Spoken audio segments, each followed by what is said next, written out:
औज़ुबिल्लाहि मिनश्शैतानिर्रजीम बिस्मिल्लाहिर्रहमानिर्रहीम। अस्सलामु अलैकुम ऑल ऑफ़ यू। मेरा नाम मिस सादिया है और मैं आपके जमात नहुम के इस्लामियात की टीचर हूँ। जैसा कि आप जानते हैं बच्चों कि अभी आप लोग स्कूल में नहीं हैं, इसकी वजह से हम आपको ऑनलाइन पेपर्स समझा रहे हैं ताकि जब भी आपकी पेपर्स की डेट आए तो आप लोगों को कोई भी मुश्किल ना हो और आप लोग घर में बैठ के अपने पेपर्स की तैयारी कर लें। लास्ट वीडियो में मैंने आपको इस्लामियत का पेपर एक्सप्लेन किया था, मैंने आपको पेपर समझाया था कि आपका जो इस्लामियत का पेपर है वो किस तरह का आएगा, किस तरीके से आपने लाइंस ड्रॉ करनी है और किस तरीके से सबसे पहले आपने अपने पर्टिकुलर फिल करने हैं, अपना रोल नंबर लिखना है, अपना नाम लिखना है। सबसे पहले आपको उसे अच्छे से फिल करना है, ठीक है। उसके बाद आपने पेपर स्टार्ट करना है।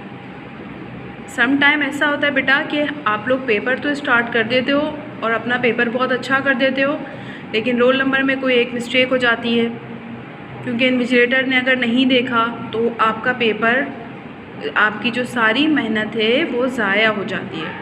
तो इसके लिए सबसे पहले आपने क्या करना है, सबसे पहले आपने अपनी आंसर स्क्रिप्ट पे जो आपका जो कवाइफ लिखे होते हैं, रोल नंबर, नाम, पर्टिकुलर जो होते हैं, आपको वो सब फिल करने हैं। उसके बाद आपने पूरा क्वेश्चन पेपर बहुत अच्छे से रीड करना होता है। उसके बाद आपने जो क्वेश्चन करने हैं उनके आगे टिक कर देते हैं। उसके बाद फिर आप अपना पेपर बिस्मिल्लाह पढ़ के स्टार्ट कर देते हैं। अब यहाँ पर कुछ बच्चों ने मुझसे पूछा कि मुख्तसर सवाल के जो जवाबात हैं वो कितने सफ़ात पर मुश्तमिल होने चाहिए। तो जो मुख्तसर सवाल होता है बेटा वो बहुत ज़्यादा लंबा चौड़ा नहीं होता, उसमें आपको बहुत ज़्यादा लंबा चौड़ी तहमीद मानने की ज़रूरत नहीं है। मुख्तसर का मतलब होता है कि आप उसका जवाब समझा सकें अपने अल्फाजों में, या जो भी आपने याद किया है तो वो बहुत ज़्यादा लेंदी ना हो। यहाँ पे मैं आपको फॉर एग्ज़ाम्पल मैं आपको जो मुख्तसर सवाल के जवाबात हैं वो दिखा देती हूँ, जैसा कि आपने अपने रजिस्टर में भी किए हुए हैं, लेकिन फिर भी मैं आपको दिखा देती हूँ कि आपके मुख्तसर के सवाल जवाब जो है वो कितने बड़े होने चाहिए। अब जैसे हमसे यहाँ पर सवाल पूछा गया है कि कुरान करीम को पिछली किताबों के लिए मुहमीन कहने का क्या मतलब है, तो अब इसका जो आंसर है हम टू द पॉइंट बताएंगे, लेकिन उसका मतलब हमें समझ आ जाना चाहिए। मतलब ऐसा ना हो कि इतना मुख्तसर हो कि उसका जवाब ही समझ में ना आए और ना इतना ज़्यादा लेंदी हो कि आपके नंबर कट हो जाएं। तो यहाँ पर हमने इसका जवाब लिखा कि मुहमीन का मतलब मुहाफ़िज़ और निगहबान है। इसी तरीके से आपको जब किसी लफ्ज़ को नुमायाँ करना होता है तो इसी तरह, जैसे यहाँ पे तो इन्वर्टेड कॉमा जो डले हुए हैं, इसी तरह इन्वर्टेड कॉमा डालेंगे। कुरान करीम पिछली किताबों के लिए मुहमीन कहने का मतलब ये है कि इन किताबों में जो तालीमात और अकायद अपनी असली हालत में महफूज ना रह सके, इन्हें कुरान मजीद ने अपने अंदर असर-ए-नौ बयान करके महफूज कर लिया। यही वजह है कि कुरान पाक की तालीम पर पूरे इत्मीनान से हर ज़माने में अमल किया जा सकता है।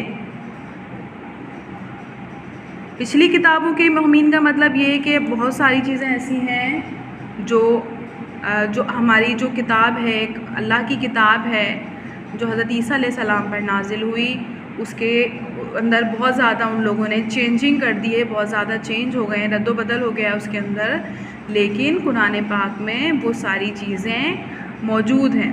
अगर कोई उससे फ़ायदा उठाना चाहता है, अगर उनको वो सारी चीज़ें भी अपने मज़हब से रिलेटेड अगर उन्हें कोई चीज़ चाहिए होगी तो हमारी कुरान पाक से हासिल कर सकते हैं। तो यहाँ पर हमने सिर्फ 5 लाइन का ये आंसर लिखा। इसी तरीके से हमारा दूसरा सवाल है बच्चों, अब यहाँ पर हमसे पूछा जा रहा है कुरान करीम किन किन पहलुओं के मुतालिक रहनुमाई करता है। तो इसका आंसर हमें लिखना है कि कुरान करीम इंसानी ज़िंदगी के तमाम पहलुओं के मुतालिक रहनुमाई करता है। इसमें इंसानी ज़िंदगी की हकीकत, खैर और शर, हलाल व हराम, इखलाकी तालीमात, गर्ज़ ज़िंदगी के हर पहलू के मुतालिक रहनुमाई मौजूद है। इसमें इंसान की आखिरत की ज़िंदगी के मुतालिक भी मालूमात मौजूद है। कुरान मजीद इंसान की इनफरादी ज़िंदगी, उसके इज्तिमाई व माशरती इक़्तिसादी उमूर के मुतालिक बुनियादी हिदायत, सियासी और बैनुल अक़वामी मामलात और इखलाकी रवैयों के मुतालिक नाफ़े तालीमात पेश करता है।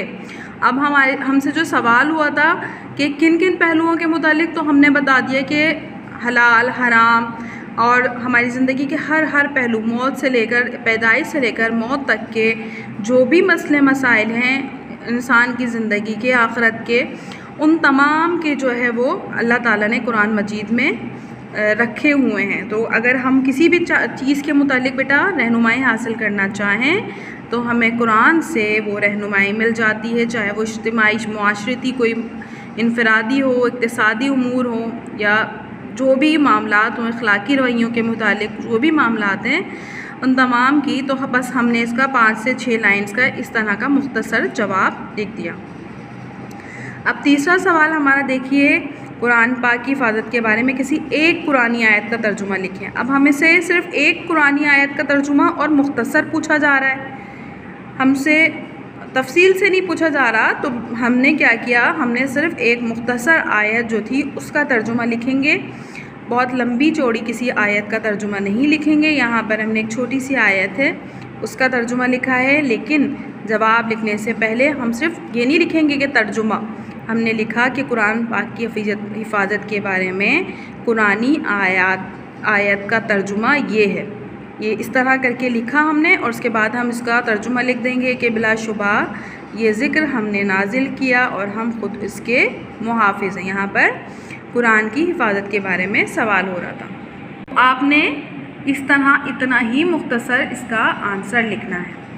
चौथा हमारा सवाल है बच्चों, अगर आपके पास में से कोई सवाल मिस है, आपके पास नहीं है, तो आप यहाँ पर इसका स्क्रीनशॉट भी ले सकते हैं ताकि आपको आराम से याद कर लें आप घर में।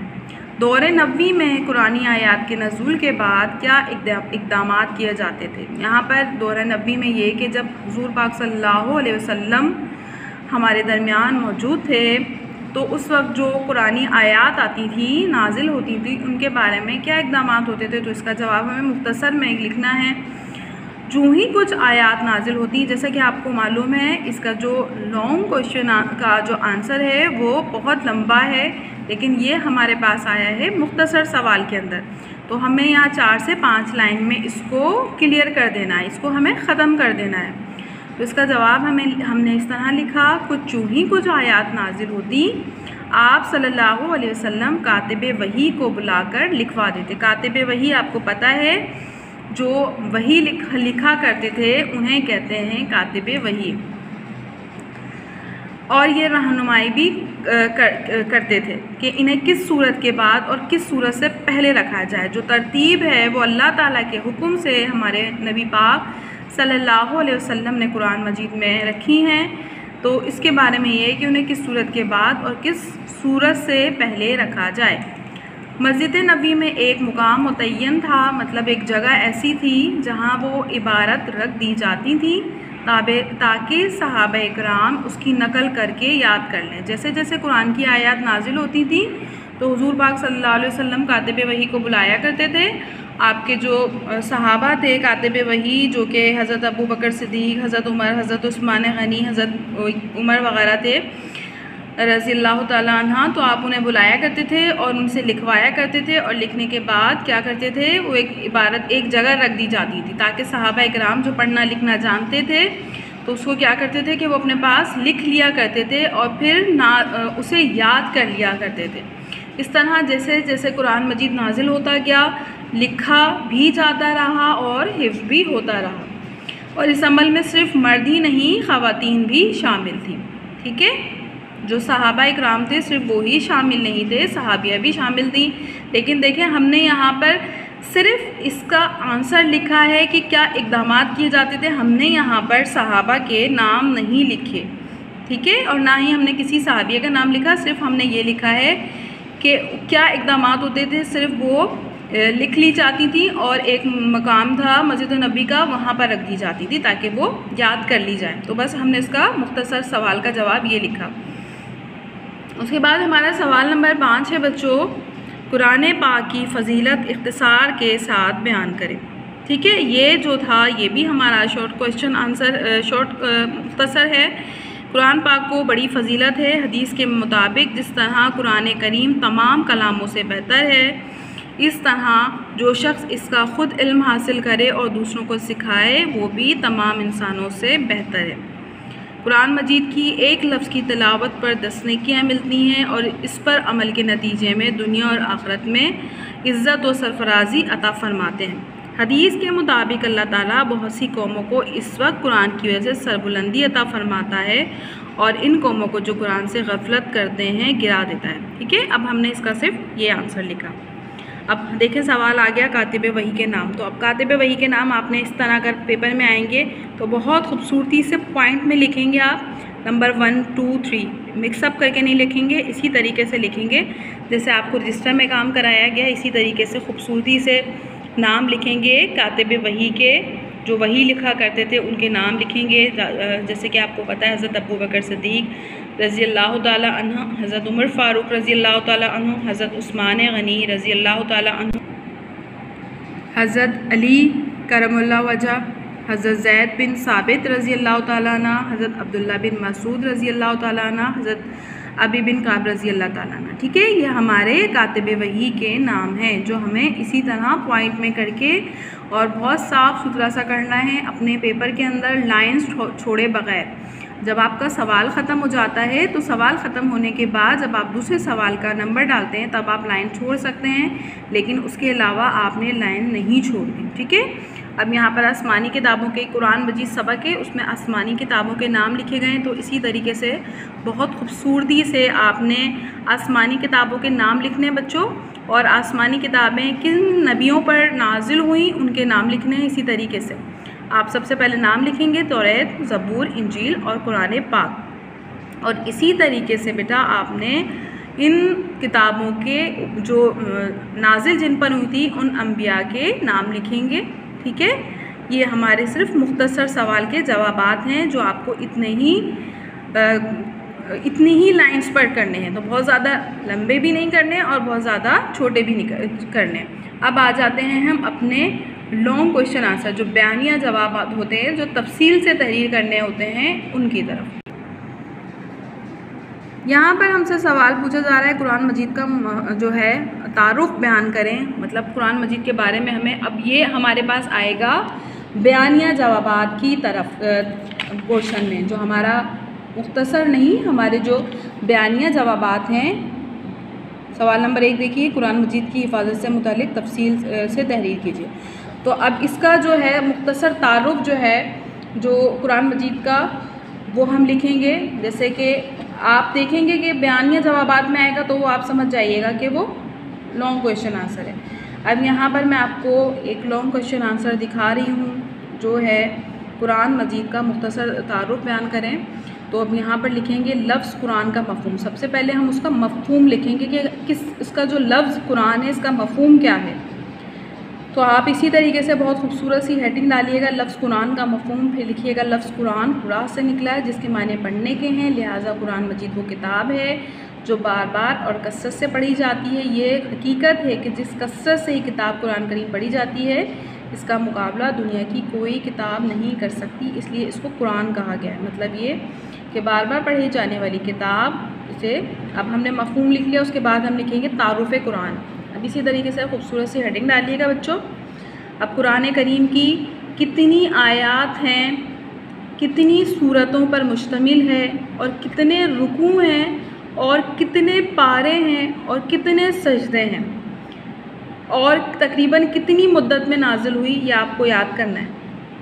इसी तरीके से बहुत अच्छे से साफ़ सुथरा इसका तारुफ लिखना है आपको। इसी तरह याद कर लीजिएगा कि कितने पारे हैं कुरान करीम में, कितनी आयात हैं और कितनी मंजिल हैं और कितने सजदे हैं, ये तमाम आपको बिल्कुल ठीक याद करना है ताकि आपके इसमें नंबर ना कट हो। ठीक है, उसके बाद है नज़ूल कुरान का आगाज़। अब यहाँ पर हम सबसे नज़ूल कुरान की इब्तिदा 610 में सूरह अलग की इब्तिदाई 5 आयात से हुआ। कुरान मजीद का जो आगाज़ था उस वक्त हुज़ूर अकरम सल्लल्लाहु अलैहि वसल्लम की उम्र मुबारक 40 बरस थी। पहली नाजिल होने वाली जो वही थी उसका हवाला देंगे हम। अगर आपको अच्छी सी अरबी लिखना आती है और बहुत अच्छा सा आप खुश ख़त लिखेंगे तो आपको इसके बहुत अच्छे नंबर मिलेंगे। यहाँ पर आयत जो है इक़रा बिस्मि रब्बिकल लज़ी खलक़, ये आपको अच्छी तरीके से याद होनी चाहिए तमाम बच्चों को, ये आपने लिखनी है। उसके बाद आपको इसका तर्जुमा भी लिखना है। इसी तरीके से बहुत खूबसूरती से अच्छा सा करके आपको इसका तर्जुमा लिखना है। आप सल्लल्लाहु अलैहि वसल्लम अपने उस परवरदिगार के नाम से पढ़िए जिसने पैदा किया, उसने इंसान को जमे खून से पैदा किया। पढ़िए आपका रब करम करने वाला है जिसने कलम से इल्म सिखाया, इसने इंसान को वो सिखाया जो वो नहीं जानता था। उसके बाद आपकी जो नेक्स्ट हेडिंग है बच्चों वो है कुरान मजीद एक मुकम्मल ज़ाब्ता हयात है। ज़ाब्ता हयात का मतलब है कि आपको मतलब ज़िंदगी से लेकर मौत तक आपको जो रहनुमाई मिलती है वो कहाँ से मिलती है, वो हमें कुरान से मिलती है। तो मुकम्मल एक तरीके से जो किताब रहनुमाई वाली किताब है वो है। तो आपको इसके अंदर हेडिंग डालकर इसके बारे में लिखना है कि अल्लाह ताला ने इंसानों के रहनुमाई के लिए कुरान करीम नाजिल फरमाया। ये ज़िंदगी गुजारने के मुतालिक वो किताब है जिसके कवानीन मुकम्मल, हमागीर, दायमी और अबदी हैं। इस तरह आपकी एक हेडिंग सी कंप्लीट हो जाएगी। उसके बाद बच्चों फिर आपकी हेडिंग आ जाती है हिकमत और मार्फत वाली किताब। हिकमत और मार्फत, हिकमत का मतलब होता है जिसके अंदर कोई ना कोई राज पोशीदा हो। तो यहाँ पर हमने इसकी हेडिंग डाली है अच्छी खूबसूरत सी हिकमत और मार्फत वाली किताब। उसके बाद उसका आप अंदर के कवायद लिखेंगे। ठीक है, कि कुरान करीम वो रोशनी है जिसने जहालत और शिर्क की तारीकियों को दूर किया और दुनिया में इल्म और मार्फत की शम्में रोशन की। इसकी तिलावत करने से हमें सवाब मिलता है और उस पर अमल करने से इंसानों को निजात मिलती है। इसमें पैदाइश से मौत तक और अज़ल से अबद तक के तमाम हालात और कवाइफ और मरने के बाद के हालात को भी तफसील से बयान किया गया है। उसके बाद जो हमारी नेक्स्ट हेडिंग है बच्चों वो है हिदायत देने और दिलों को मुतासिर करने वाली किताब। इसी तरीके से आप अपने सवाल के अंदर जो आपका जवाब है उसमें इसी तरीके से आप हेडिंग डालेंगे और आप अपने हेडिंग डालने के बाद उस हेडिंग को आप डिस्क्राइब करेंगे इस तरीके से जैसे यहाँ पर लिखा है हिदायत देने और दिलों को मुतासिर करने वाली किताब। तो आप उसका आंसर लिखेंगे कि कुरान करीम इंसानों के लिए रुश्द व हिदायत का मीनार है और इसके बारे में अल्लाह ताला का वाज़ेह ऐलान है कि हुदल लिन्नास, लोगों के लिए हिदायत है। कुरान पढ़ने और सुनने वाला दोनों इसकी तासीर से मुतासिर हुए नहीं रह सकते क्योंकि उसका एक नाम नूर भी है और उस नूर में इसी कशिश है जो दिलों को मुनव्वर कर देती है। ठीक है, यहाँ पर हमने इसकी हेडिंग लिखी और हेडिंग के बाद इस हेडिंग को हमने यहाँ पर डिस्क्राइब किया। अब शिफा बख्शने वाली सच्चाई से भरपूर किताब। अब हमने पूरा कुरान के बारे में अगर हम लिख रहे हैं कि कुरान क्या है तो हमने इसका पूरा तारुफ जो बयान किया बच्चों, तो हमने उसकी एक एक चीज़ बयान की है। तो अब हम उसका इसकी हेडिंग है शिफा बख्शने वाली सच्चाई से भरपूर किताब। अब हम इसके नीचे इसको हेडिंग को हम पूरा कवर करते हुए बताएंगे कि कुरान करीम इस तरह आप हेडिंग जब याद कर लेंगे तो फिर आपको अंदर का मटेरियल भी याद करने में आसानी रहेगी। जैसे बाद बच्चे भूल जाते हैं कि इसका आंसर क्या था, लेकिन अगर आपको हेडिंग अच्छी सी याद होगी तो जब आप हेडिंग लिख देंगे बेटा तो फिर आपने जो अंदर का जो इसके कवायद जो हैं उसको आपने डिटेल्स में जो लिखा है आपको वो भी अच्छे से याद रहेगा। कुरान करीम और फिर वही लफ्ज़ बार बार आपका उस सवाल के अंदर जवाब में नहीं आएगा। कुरान करीम जिस रूह और नफ्साती बीमारियों से निजात दिलाकर इंसान को हर लिहाज से सेहतमंद बनाने वाली किताब है। जैसे आपने देखा है बेटा अगर हमारे घरों में कोई खुदा न खास्ता बीमार होता है तो हम उसे उसका पढ़कर सुनाते हैं, क्योंकि कुरान पाक एक ऐसी किताब है जिसे एंटी डिप्रेशन भी कहा जाता है। अगर कोई एंजाइटी का पेशेंट हो, कोई बीमार हो, कोई नफ्सियाती कोई किसी का कोई मसला हो, तो वो पढ़ने से भी हम भी अगर किसी चीज़ से परेशान होते हैं तो हम कुरान पढ़ते हैं, तो इससे हमें हौसला मिलता है और अल्लाह ताला की जो कुदरत है, अल्लाह ताला की जो खूबियाँ हैं, अल्लाह ताला की जो हिकमत है वो हमारे सामने आती है, तो हमारी परेशानियाँ जो होती हैं वो एकदम से ख़त्म हो जाती हैं। तो इस लिहाज से कुरान जो है वो शिफा बख्शने वाली किताब है। बीमार इससे शिफा पाते हैं और सकून पाते हैं। अल्लाह ताला फरमाते हैं तर्जुमा, और हमने कुरान में वो नाजिल फरमाते हैं जो अहले ईमान के लिए शिफा और रहमत है। कुरान करीम अल्लाह ताला का वो वाहिद कलाम है बच्चों, जो तमाम गलतियों और ख़ामियों से पाक है। कुरान करीम ने कई बार क़यामत तक के तमाम इंस और जिन को खुला चैलेंज पेश किया कि अगर इन्हें इस किताब के बारे में कोई शक व शुबा है तो उसकी कोई एक मिसाल लेकर आएँ। अल्लाह ताला फरमाता है, ए रसूल आप सल्लल्लाहु अलैहि वसल्लम कह दीजिए, अगर इंस और जिन सब मिलकर भी कुरान जैसा कलाम बनाना चाहें तो वो ना बना सकेंगे, चाहे वो इस काम में एक दूसरे की कितनी ही क्यों ना मदद कर दें। तो कुरान करीम एक ऐसी किताब है बच्चों जिसके बारे में आज हम जो चीज़ें हमारे सामने आती हैं, लेकिन उसका जो जवाबात हैं वो हमें 1400 साल पहले मिल गए हैं। कुरान के बारे में हमें हर चीज़ का जवाब कुरान शरीफ से मिल जाता है। अगर हम हिदायत हासिल करना चाहें तो कुरान पाक वो किताब है, वो बेहतरीन कलाम अल्लाह का कलाम है बेटा, कि जिससे हमें हिदायत मिल जाती है अगर हम हिदायत लेना चाहें तो। इज़्ज़त व अज़मत अता करने वाली किताब है।